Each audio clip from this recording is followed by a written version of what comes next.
Hey, good morning. I'm Erin Pennings, and if you don't know me, I am a messaging strategist and copywriter for small businesses who are looking to grow, pivot, or scale. A big part of what I do in my own business is go live pretty regularly on LinkedIn, Facebook, sometimes YouTube, sometimes Instagram, and very occasionally TikTok. And because of that, a lot of people ask me how I do it. So I wanted to record this video to help you understand, in part for everyone who's watching and in part for a article that I'm actually writing right now for HubSpot to explain exactly how I do this. With that in mind, um, let's talk about a couple of things. First of all, why live?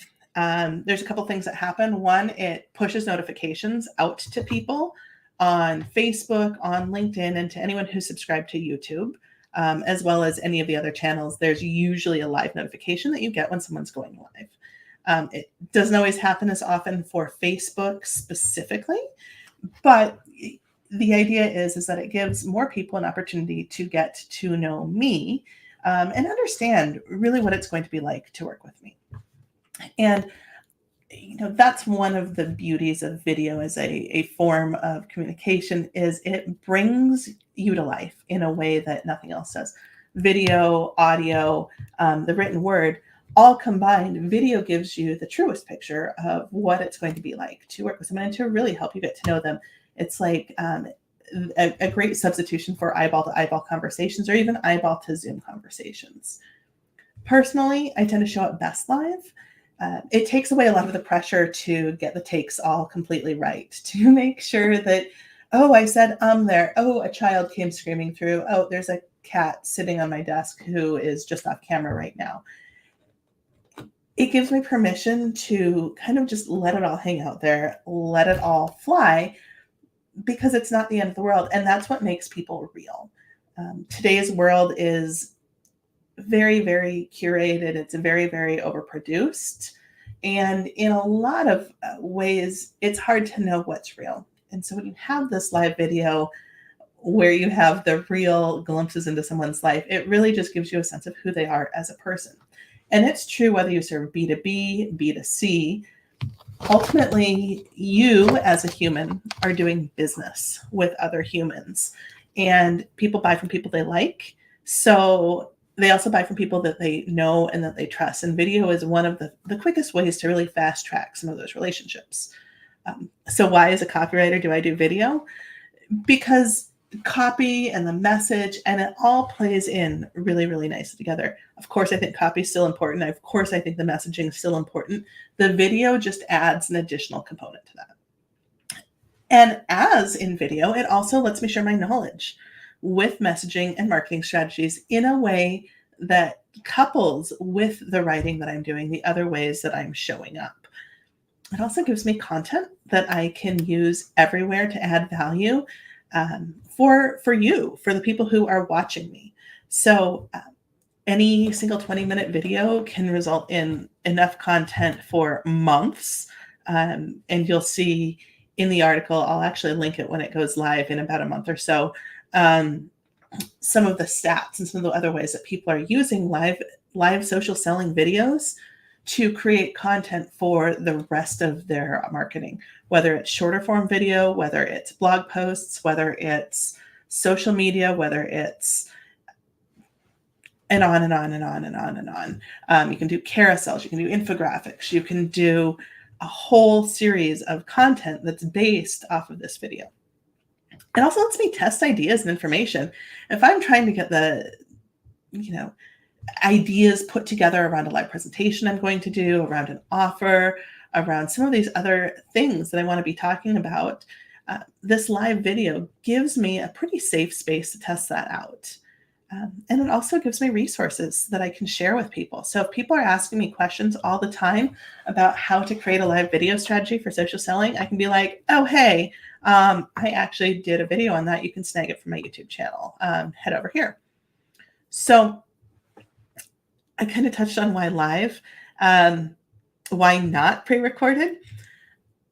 I get obsessive over the details. I get obsessive over getting it just right, which is not a bad thing, right? But perfection, what is it? Perfection is the opposite of action, or perfection hinders action. And I find that true. I use videos like Loom a lot to present my copy, present my marketing, present my ideas. And if I catch myself speaking incorrectly, if I catch myself tripping up or being like, oh, I forgot to mention, I am usually going to stop and re-record. Could I edit it? Sure. Is that real likely? Knowing me, probably not. So there are definitely times and places for pre-recorded video, especially if you are able to pre-record a live video and then stream it later or even chop it up. But I don't necessarily find that that works as well for me. There are some reasons that we can get into as to, why to maybe pre-record. And that ties into your schedule, when it's realistic for you to go live, when it's realistic for your audience to watch it, when it's going to stand out to them. So those would be some reasons to consider it, but I'm just here to say that there are some options out there. You can also use interviews in these social selling videos, because sometimes it can be a lot of pressure to come up with all of the things to say, right? Oh my gosh, I'm just going to be talking for this long. Do people want to hear what I say? What am I going to say? Those are all very normal feelings. So if you're doing an interview, it's this two-sided conversation that you're inviting people into your world to get to know you and whoever your panelist, your co-panelist, your conversation partner is. So that's always a really interesting approach. And when I was going live 3 times a week, which is a lot, I often brought in other people to have these conversations with, because it gave us both some really good fodder for content, but also give people insights into who we were as people. These days, I'm usually going live just about once a week. It gives me enough to kind of fuel my content for the rest of the next week or two.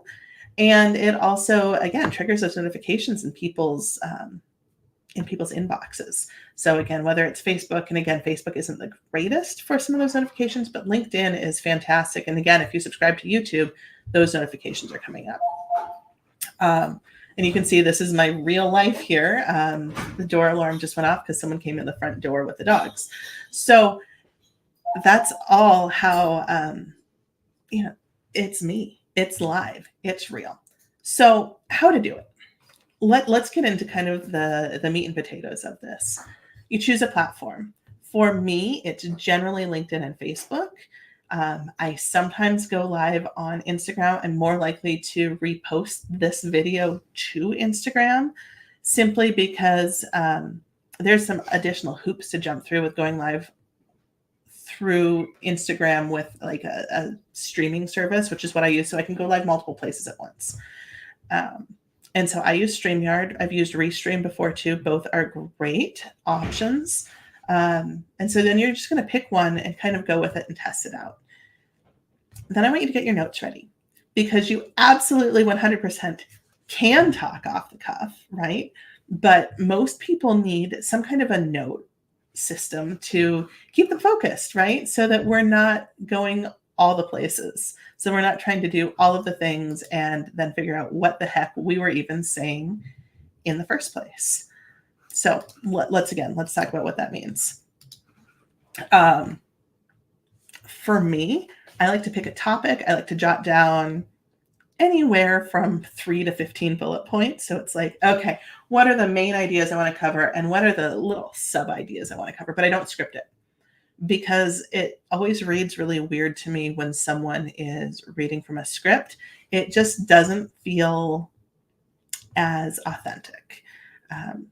And there's absolutely permission to show up however it makes sense for you. If you're like, no, I absolutely 100% need a script, go for it. There's no wrong way to do it. It just doesn't work for me. And again, trying to get that just right often hinders me taking action in the first place. Then you're going to go through all the motions that you have to do to set up your stream in StreamYard. You have to choose whether you're doing live or pre-recorded. You can still do that in StreamYard. You can also do that in like a Zoom or Meet, any of these other places that allow you to record. Sessions is another good one that I use frequently if I'm pre-recording video. With StreamYard, you can do either. I tend to use it just for live. Once I've got my notes ready, once I've got the stream set up, it's just a matter of clicking live. You can pre-schedule it. Candidly, I'm not usually that ahead of the game unless I have an interview. And then that will create existing events in some of these other places, or you can just take that stream link and plug it into the events. If you're doing an interview, just make sure that the other person has the link to join you. It's a different link than the going live link. Okay, so you're live, you're talking, you're doing all the things. Sometimes people are interacting with you. Sometimes people aren't watching live. If you pre-schedule it, you're able to get more engagement live. For me, I don't worry about engagement live. I let go of that expectation simply because most of it comes after the fact anyway. You can pay attention to comments. Sometimes they're really good about coming through here. Some platforms do a better job of making them come through than others. None of that really matters, right? None of that is really a huge, big deal. I would say 99% of my engagement comes after the fact, or people saying, oh, I watched your video, it was great. That was really interesting. They'll reach out to me individually.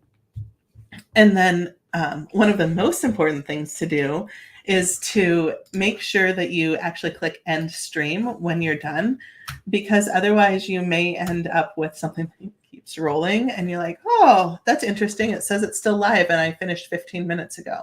That's not what you want, realistically. I don't think it's what you want. It's not what I want. Then that's when it's time to start repurposing. And sometimes it's easy to do this yourself. Sometimes you need help because it's hard to see like what some of the specific points are. Either way, 100% fine. Again, some of the ideas are just posting as is to other channels, chopping your videos up into shorter videos, getting a transcript through like Otter, Rev, Fireflies is the one I use, and then getting some of those takeaways, turning it into a blog post. And it can be like a show note style blog post, and then you can always go more in depth with another blog post or a series of blog posts later. You can do emails, you can do individual social posts like with hot takes, screenshots, whatever works. Really, it's infinite. Like, what's going to work best for you? Or you're going to take some of the ideas you found and you're going to record subsequent, like little 60-second lives or shorter. 100% no issues. Like whatever works, right? There is no right way. There is no wrong way to do this as long as you're doing it. And I think that's probably the number one most important takeaway. Just do it, because it is a long game a lot of the time, but it is how you fast track some relationships with people that you might not have the opportunity to have one-sided or two-sided conversations with. And even though, yes, it's me talking, and it feels often like a one-sided conversation, it really is the closest thing to a two-sided conversation we can get without physically having another person there. So before I kind of leave this conversation, let's get into best practices. So number one, first and foremost, let go of the outcome. Doesn't matter what it is. Just like when you are building a relationship with someone, when you're meeting them to meet them. Maybe it goes somewhere, maybe it doesn't. But let go of the outcome for sales and don't stress too much about that. Focus instead on putting out really good information that gives people a glimpse into either your brain, the behind the scenes of your life, that just makes you come to life. It is a good idea if you want people to show up live, if you want people to engage live, to get them to come in ahead of time. But the flip side of that is you have to understand that engagement live doesn't always equate to immediate sales, and lack of engagement live doesn't always equate to no sales. There are a lot of people who are watching and seeing you, and this is a really good way to stay top of mind. And again, to help people feel like they know you. And play around with it. Like all things, it's worth experimenting with. What's the best length for you? How frequently should you do this? What makes sense for you? What time of day and scheduling works for you? When are you getting the most eyes on it? If you post, what days of the week? Whatever you choose does not matter. I just want you to get a sense of, playing around with it, seeing what works. And you can use a number of social scheduling tools to get insights into when you're getting the most hits with your audience, or when people are most often interacting with your content, and you can start to focus more on publishing then or going live then. It's also really important to be real, because life happens. And yes, if someone is screaming through your house because you have children and you're recording this at home, maybe that's not ideal, but it's life. It's real life. My kids have honestly learned that they can get whatever they want if I'm talking on a video, and like they can bring me lollipops and candy, and I'm probably going to be like, yeah, that's fine. Just go. That's normal. It's fine. So don't stress about mistakes. Don't stress about pauses. Don't stress about ums. If you've repeated yourself, if you're picking up a conversation that you think you've started, but maybe you forgot to mention it earlier, it's all part of what's real. And maybe that's the first place to start. If you're not sure what to talk about, start with an introduction video. Help people get to know you. Help people get to know what you do. Help people get to know outcomes of working with you or your company. Those are all really good ways to go. Lastly, or not quite lastly, I want you to know and remember, this is a long game. This takes time to build. And the more that you do this, the more people will get to know you and the more it will build. And I understand that one of the other things I've been talking about lately is why are you doing something if you don't know if it's working? You do have to give it some time to see if it's working. You do have to give things time to see if they are coming together. How much time depends on how much consistency you're putting behind it. So be willing to commit to doing this X amount of days a week, whether that's whether that's once a week, whether it's once a month, whether that's 4 times a week, whether that's daily, whatever that is, commit to it for a set amount of time, like 1 to 3 months minimum. And then you can start to adjust a little bit more and say, you know what, this is too much. I'm going to go down to 3 times a week instead of every day. Or I'm going to go down to once a week because that's what's realistic for me. And if you do more, you do more, but people may not know or come to expect it. So if you go live Tuesdays, that is what people will start to expect from you. Lastly, most importantly, have fun. This is a way to give a glimpse into who you are as a person. So play with it. Try different things. See what works. Enjoy it. So in a nutshell, those are all of the pieces that I think really should go into figuring out how you're going to do a live video strategy for social selling. Again, live doesn't work for everyone. It's what works for me. So with that in mind, if you have any questions, I always joke that all roads lead to my website, erinpettings.com. You can find that in any of the channels that you're watching this in. If you have questions, hit me up. I look forward to chatting with you further. And number one, most importantly, do you remember what that was? It was to go ahead and remember to click end stream. Probably not the most important life lesson. You can come back in StreamYard, but it's an important one, so you don't have to.